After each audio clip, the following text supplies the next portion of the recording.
Nening B, ano masasabi mo sa kabataan, Nening B?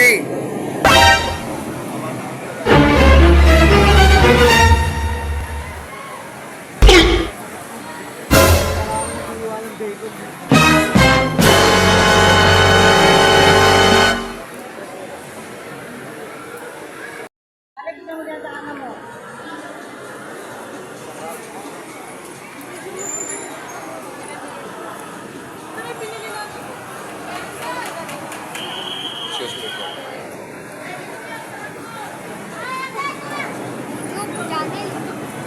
Bossing, kuhanan ko lang saglit ha.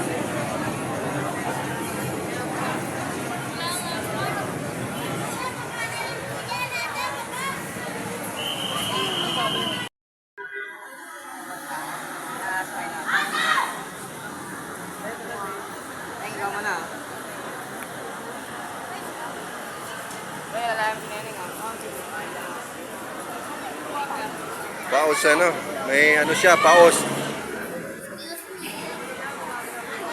Boss, gilid na lang kayo, boss. Gilid kayo dyan. Gilid. Para natatalo yung gilid natin. Guys, hindi tayo hindi natin ma-interview si Nening B. Gawa ng paos siya, paos guys. Ayan, busy siya guys.